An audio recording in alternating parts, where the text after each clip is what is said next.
I would just like to start out by saying to our YouTube audience, anyone that is in the area of the fire that's involved in that is able to watch our program, that we are certainly thinking of you and with you in our prayers, and anything that we could do to help out, we would be happy to know about that. But change is...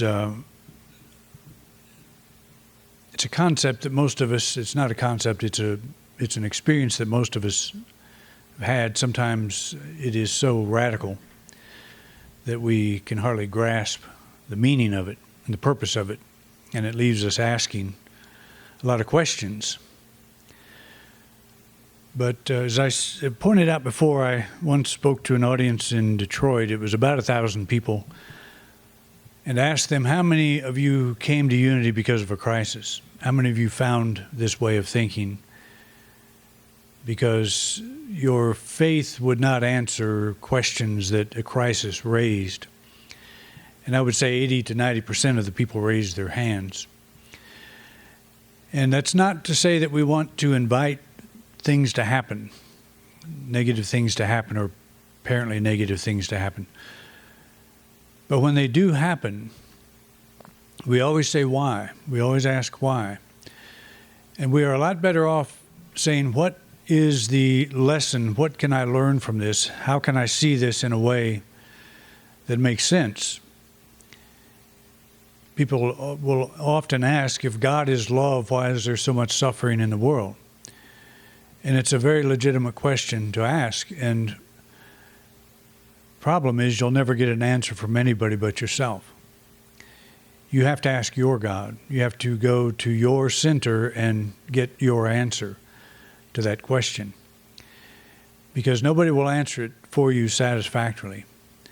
You have to understand that we live in a universe of absolute life, that there's no beginning and no end to what we are as individuals. And we've been through many lifetimes. We've been through many experiences. We've all died many deaths, I'm sure, and probably several of them were tragic. I believe that, but I don't dwell on it. But the call always is to lift up your eyes and see the greater truth. And there is no more difficult time to do that than when you're in the midst of something that you do not understand. And it is helpful sometimes to get consolation from other people, to get help and guidance from other people. But ultimately, we must get our own answers and get a perspective of this earth life that to us makes sense. Because this is a temporary thing, and it is, but it's important. And we don't want to minimize anything that anyone is going through. So I think, in a way, this is a good time to talk about what I'm going to talk about today. We talk about New Year's resolutions and, how we begin again at the beginning of the year. And the subtitle is Sowing the Seeds of Success. And when you think of success, don't think of going out and starting a brand new business or making some major change in your life necessarily. Think of success from a place of, how can I make my life better? The life I'm living now, how can it be better than it has been? How can I be free of fear and worry and doubt and whatever might be plaguing me? How can I rise above that? And we all have the tools to do that, and it is in basic metaphysical teachings, probably the ideas that drew us to a system of thought like this in the first place. Very basic ideas, and I think it's important for us to get back to those basics from time to time, and just kind of make sure we're still there, we're still grounded in how we work. We talk about conscious and subconscious minds, and what roles do these two levels of mind play in our life. That's what I want to deal with today. So when the new year rolls around, we reflect on the past, sort through what worked and what didn't, what we liked and didn't like, and we resolve to choose a little more carefully in the coming year. Most of us know the lifespan of our resolutions are usually pretty short. How many of you still have your 2022 resolutions? We're in day 2. I don't usually make resolutions because it's not about a new year. It's not about flipping the calendar. It's about consciousness.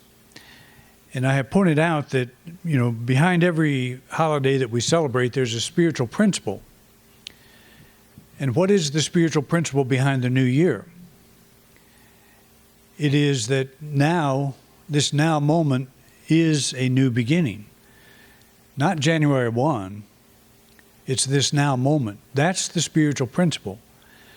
And we lose sight of that, and we celebrate the holiday in whatever way we choose. Maybe we go to a party and we cheer at midnight or shoot off fireworks. I'd like to find the guy that did that in our neighborhood, but I probably won't.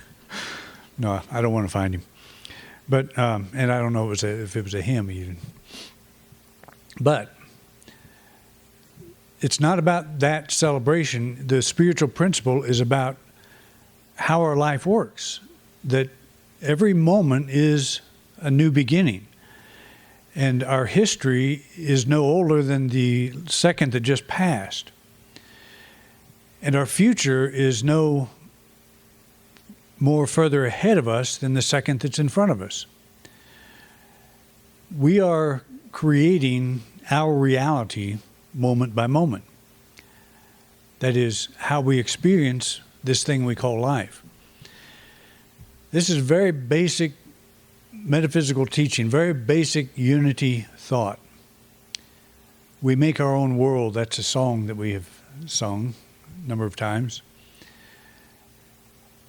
And it's easy to get away from that because we look out at the world, we look out at all the things that are going on, some that we understand, some we do not, and we say, what in the world is going on? Where did this world come from? So today we're going to ask, what is this world? What is this world that I'm reacting to? It's one of the most important questions that we can ask. And if we are in the mood to make a resolution, this would be the one I would recommend. To understand the answer to that question, what is this world I'm seeing? Where is it? And what can I do about it? That's what we're looking at. And actually, I want to do this over the next several weeks, and I want to use the book. I'm not going to just follow it directly, but Neville Goddard. Have you ever heard of him? Neville Goddard. The book I want to use was published in 1944. Before all of your time, I'm sure. He was a prominent speaker back in that day, back in that period. He's one of the early New Thought leaders, New York City. And I'm going to, in our YouTube video, in the show notes, in the notes underneath the actual video, I'm going to leave links to the book. If you've been collecting New Thought books for a long time, look on your bookshelf because you may have this one. It's a very thin volume. And it's called, it's on the back of your bulletin, Feeling, what is it? Feeling is a Secret? Yeah, that's the name of the book. You can find that yourself. There's a talking version of it on YouTube, Feeling is the Secret, Neville Goddard. And very basic stuff, but it is it can be life-changing. And again, I don't mean that we're going to change, just explode our lives and end up in a mansion driving a Ferrari and all of that kind of thing. Or maybe you will, I don't know. Be happy to come over and have dinner if you do. But that's not necessarily what we're talking about. We're talking about living a life where you get up and you feel good about it. You feel like this is where I belong. This is what I love. This is me. This is an expression of who and what I am. This is an extension of who and what I am. And so often we are trying to protect who and what we think we are, and the life that we're in, we feel like we're like one of those moving targets on a shooting gallery and at a circus someplace, where somebody's shooting at us the whole time. You know, our life is just about dodging bullets. It's about survival. So we want to be able to move into a place in our life that doesn't require big changes. It doesn't require that things outside change. In fact, the news can be what the news is no matter what. It is always going to be that. It's never going to be good. You know that, don't you? You've all caught on to that, right? The media is not going to publish good news, because if it did, we would stop watching it. You turn on the news and they say, today, nothing happened. You know, it's just perfect day, sun shining and 70 degrees, and nobody got shot last night. You know, no buildings burned down, nothing happened. And the next day you get up and you turn on the news and they say the same thing. So where are those ratings going to go? You know, they're going to tank. What we want for some reason is bad news, so we can sit on the edge of our seats and fret.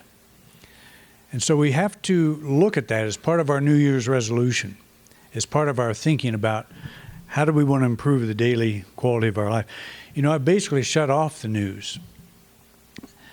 Try shutting off the news for a week and see if you lose weight, or see if you have sleepless nights, or see if you see if your life falls apart, that you have no center anymore because you don't know what's going on in the world. Just do a little experiment and see if that makes any major change in your life other than a good one. And I'm not talking about sticking our heads in the sand. You know, what we're not doing is, by avoiding media today, we are not avoiding reality. We are avoiding propaganda.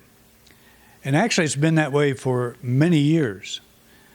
But it looks like news. You know, once in a while they report things like the fire. That's something that happened. We want to know about that. But so much of what goes on has gone from news to opinion.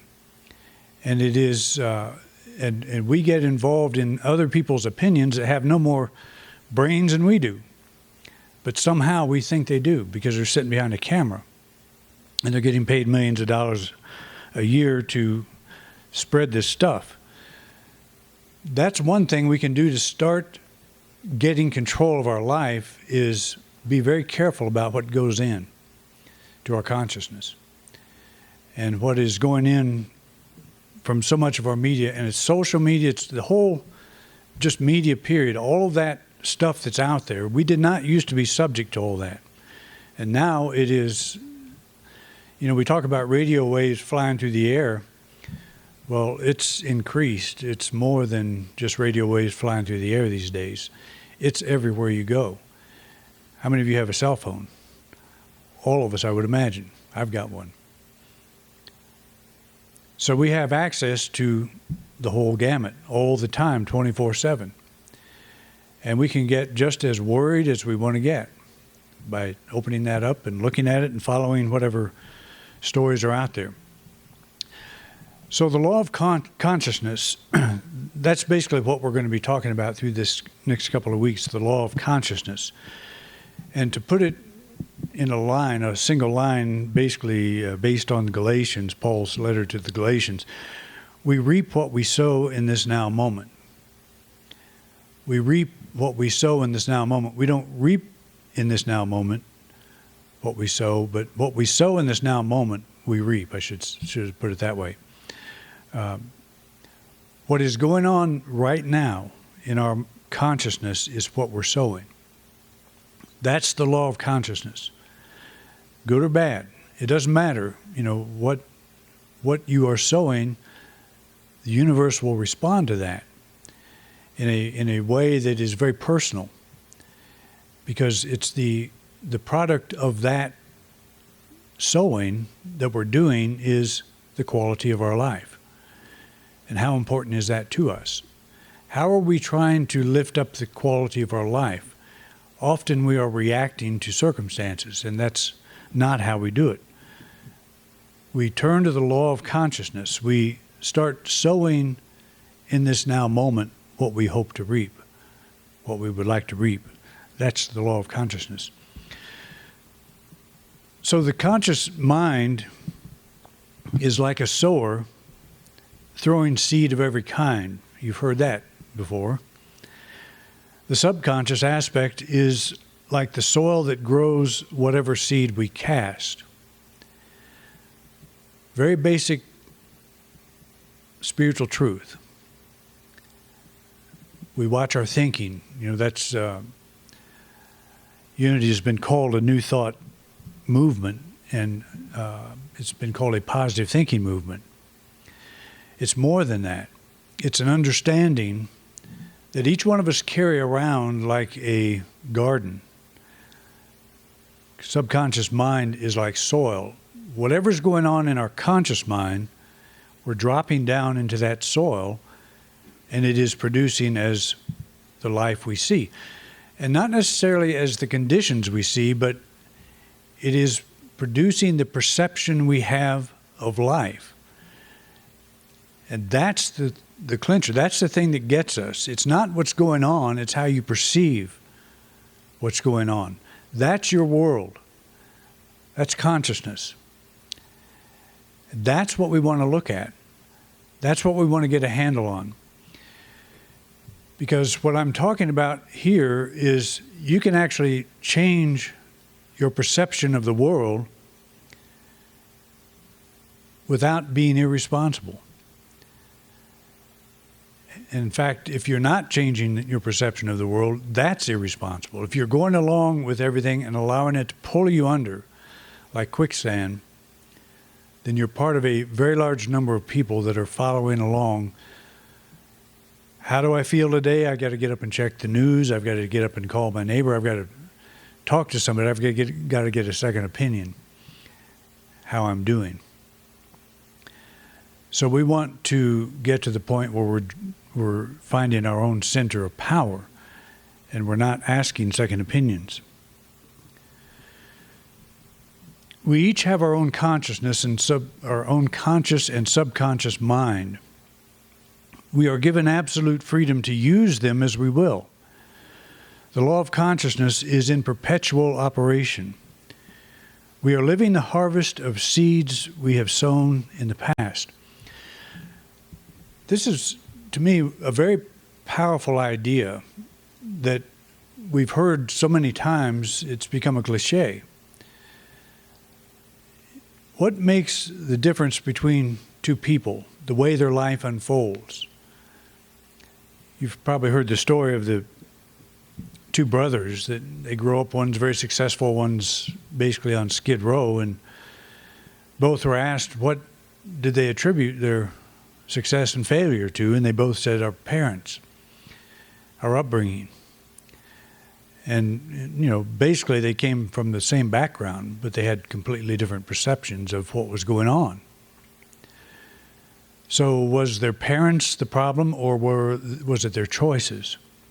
Was it their consciousness? Was it the seeds they were sowing? We can blame the parents, but then what can you do about it? How can you fix that problem if it's the parents' fault? You can't. You can't go back and fix it, even if the parents are alive. The parents maybe have even by now apologized profusely for whatever shortcomings they inflicted on their child, on their children. But not even that will fix the child or the adult. And the reason that's true is because of this. We each have our own conscious and subconscious mind. We are given absolute freedom to use them as we will. The law of consciousness is in perpetual operation. We are living the harvest of seeds we have sown in the past. So this is true of everyone, and it explains why everybody has their own unique experience. I pointed out many times that this is what makes the human being unique in all of the natural world, and we're part of the natural world. It's just that we have a faculty that no other aspect of nature has, and that is the faculty of imagination. How many of you have, since you've been sitting here, seen your home? Imagine somebody you were talking to had a conversation with someone that's not here. How many of you have had an experience that's not related to this room? You don't have to raise your hands, but, and I'll include myself in that. We all have. Now, what is that? Where did that experience occur? And what is it? And when you were thinking about it, were you having an emotional reaction to it? I was thinking about the Boulder fire, and I saw images that I saw on the internet. I went there in the few moments I was talking about it, and I'm there now. So what is that? Where does that exist, and what influence does that have on the quality of my life? So if I'm seeing something like that in my imagination, because that's where it is, and you can say, well, it did happen. Well, I wasn't there, and I haven't seen anything. I'm holding pictures of it in my mind. If I'm looking at that and I'm saying, how horrible. Why did God allow something like this? I planted 2 seeds right there.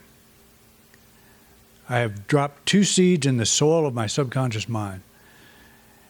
And I have set into motion, and I'm canceling that out by talking about it here. I'm setting into motion the whole seed plant scenario where something's going to grow. Now, what that something may be is simply a tighter stomach, tighter, stressed out feeling of my whole body. It can manifest in a lot of ways, but that's probably the first place it's going to manifest, someplace in the body, because our body is lucky enough to be right there, kind of holding all this stuff together. But this is how we explain the difference in people's lives. We say, well, they had a horrible childhood.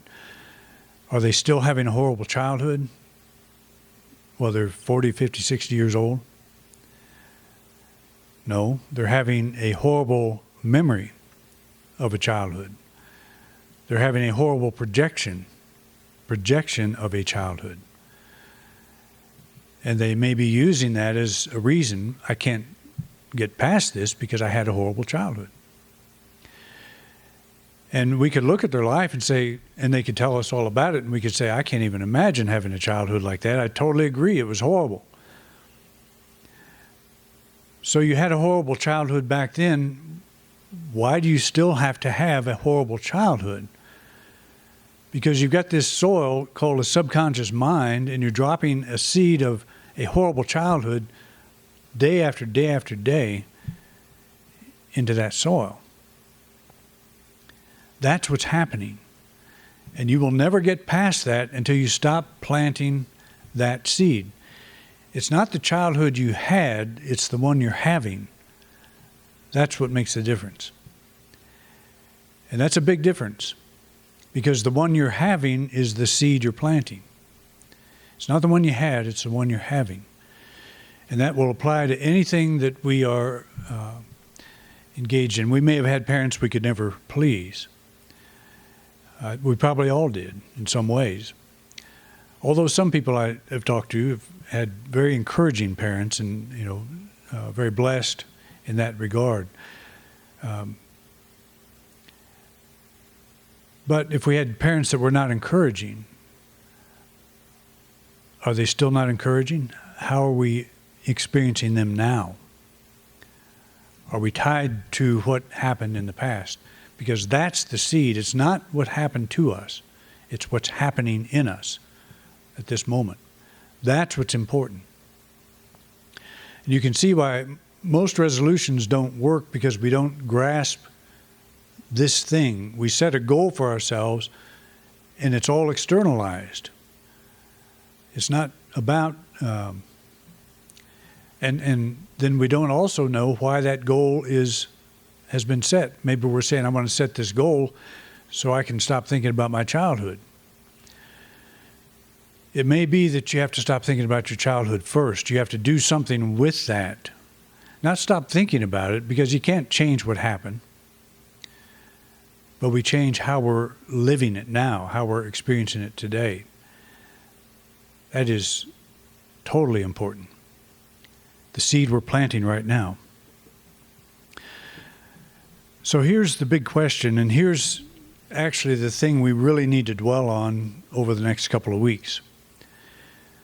How would I feel if this resolution came to pass? Let's just say you had a bad childhood and you don't know quite how to handle it. Maybe you've been to some counseling, you've tried to deal with it in many ways. Maybe you started drinking to forget about it. Maybe you did whatever to ease the pain of that. So this is the way to ease the pain. This is the key. And this is what Neville Goddard dwells on in every talk that he gives, and there's a bunch of them online. I highly recommend going to listen to him. Although he's a strange guy. You'll find he's a rather strange character in a lot of ways. But he was one of the earliest biblical interpreters. He was not earliest, but he was saw the whole Bible as a metaphysical unfolding of the soul of each one of us. He's got a lot of really good things to say, and he upset a lot of people in his day, I guess. But always the question, how would I feel if this resolution came to pass? Just say you set some goal for yourself to improve your life in some way. The question is, how would you feel if it came to pass? And you ask yourself that question, and you answer it. You don't just ask the question, you answer the question. And you answer the question maybe over 2 or 3 days, or maybe a week or a month. How would I feel if I got past this, if I resolved this, if this resolution came to pass? How would I feel if what I want to unfold actually did? And whatever goal we set for ourselves, you know you would feel freer. You know you'd feel happier. Why would you set a goal that wouldn't make you happy or free? There's always going to be some benefit that you will experience. That's why we set our goals. And so, as Neville points out, you don't start at the beginning. You start at the end. How would you feel once it is manifest? Once it comes about? You start with the end picture. And I've given that illustration before. If you are into crossword, or not crossword, but jigsaw puzzles, which I'm not, but my mother is, there's a picture on the box of the puzzle, and you open it up and it's all messed up. But you start at the end with that picture. That's what you're going to create.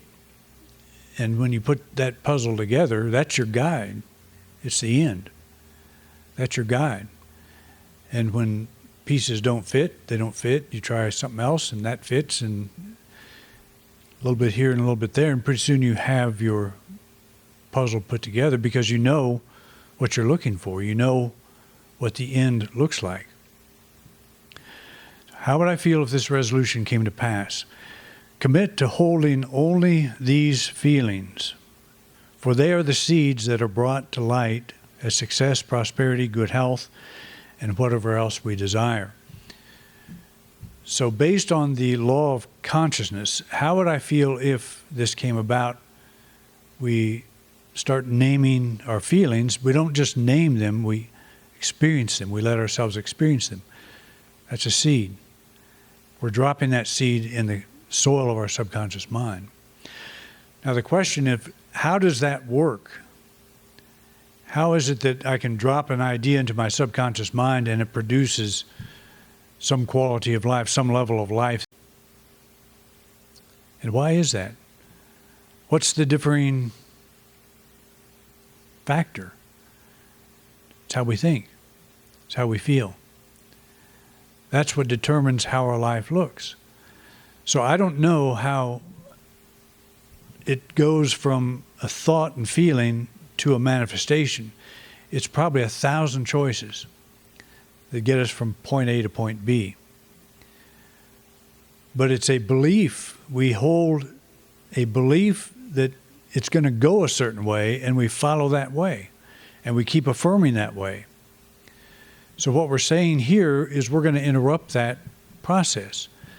We're not going to break the law. Jesus said, I didn't come to break the law, I came to fulfill it. Well, we're actually fulfilling the law all the time. We don't initiate this law of consciousness. We're employing it fully at this moment. Even as we sit here, we are planting seeds. And we are working with the subconscious mind in ways that by the time whatever will manifest as a result of this, we won't even connect it. We won't even realize it. Because there's a time essence. Maybe at some point, as we get sharper with this, we will be able to manifest things instantly. But aren't you glad that you do not manifest every thought you have now instantly? You'd be in jail for murder, probably. I might be, I don't know. But think about that. You know, it's the buffer, the time element that is involved in the manifestation process is probably a good thing. So we understand that that's how it works, so we commit to persevering, to staying with it. That's what a New Year's resolution is about. That's what we're talking about, a resolution. It's perseverance to understand the law of consciousness. How would I feel if the thing I desire was manifest now? How would I feel? And you think about the feelings, you allow yourself to experience those feelings. And Neville goes into exercises you do. There's one chapter, there's only 4 chapters in this little book. You can read the thing in 45 minutes. It's very short. But one of the chapters is on sleep. It's the 2nd chapter, and how you go to sleep, what you do as you go to sleep. So I'm going to talk about that, not next week, but the following week. Because that's important. What we leave in our mind, what's going on in our thought, in our minds as we're going to sleep is a big deal. We spend about 1/3 of our life in sleep. There's a lot more going on there than we realize. The intellect and the conscious and the subconscious minds merge in a way that speaks to us in symbols, the symbology of dreams. The more I understand this, the more I understand that see how it's happening.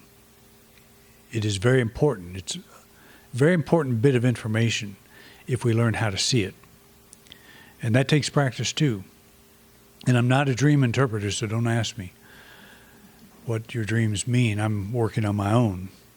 But I am working on them. I find this is an interesting thing that's unfolding. So this also, what Jesus says here, whatsoever you ask for in prayer, believe that you have received it and it will be yours. Now, why would a person we consider the greatest spiritual teacher of all time say that if he did not understand what I'm talking about here today?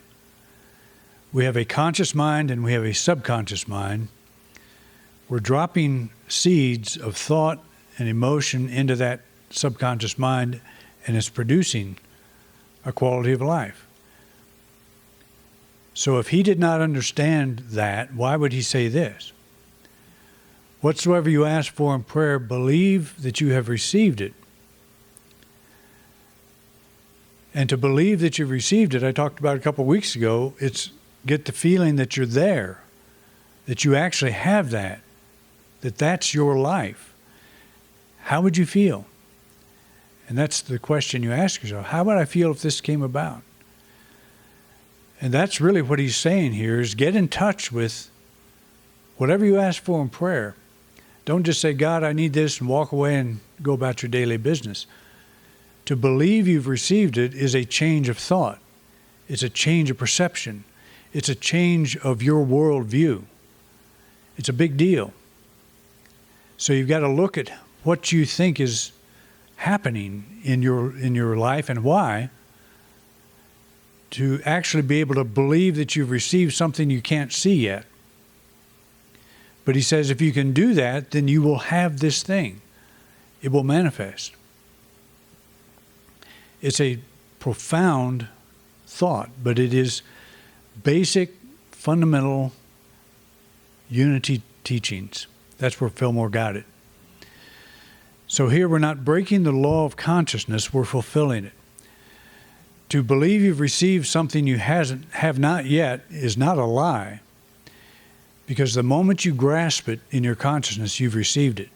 The moment you say, this is real, how would I feel if here's how I would feel. That becomes your reality. And it may be very fleeting, which is why we have to persevere, and why we give up our New Year's resolution so easily, is we hold it for 5 minutes and then we lose it.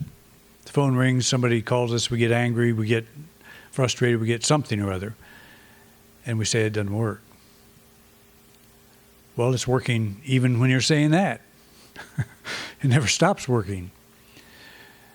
So it's about doing due diligence in terms of what's going on in my consciousness right now. I have a conscious mind and I have a subconscious mind, and I am sowing seeds right now. So what are those? So that's what we're going to be looking at. So we have a lot to look forward here. But when you think of success, again, don't think of some bigger than life kind of situation. Just think of your daily life. Do you want to be more peaceful? Do you want to be happier? Do you want to have a sense of purpose? Things that are very meaningful and important to us. That's what we want to manifest and bring about. All right? Thanks for coming out, all you brave souls, and I hope to see you next week. 1, 2, 3, 4.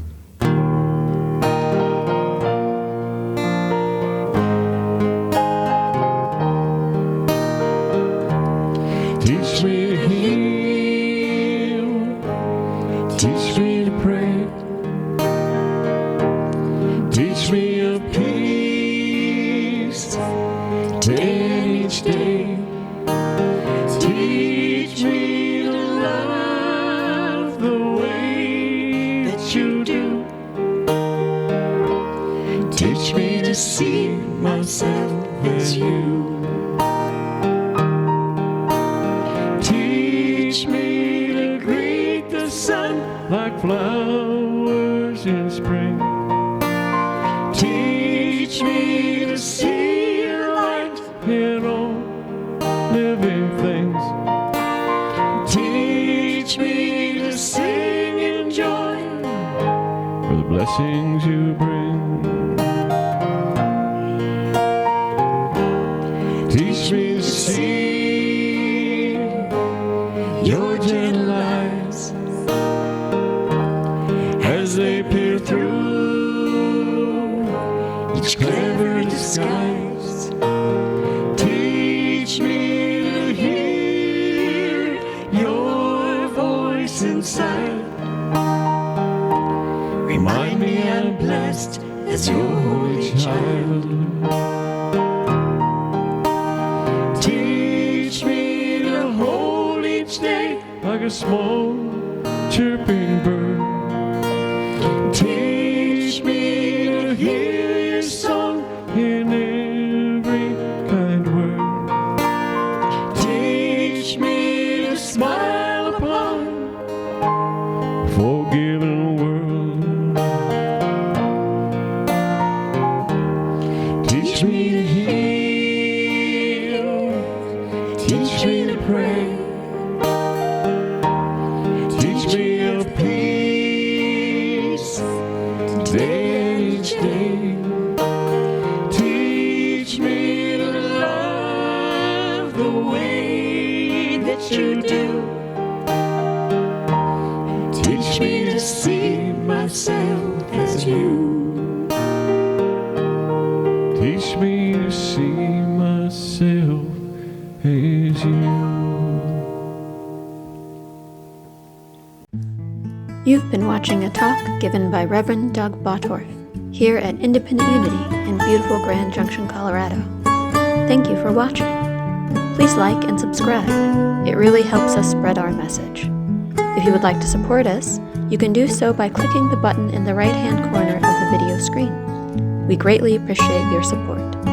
Thanks again for watching.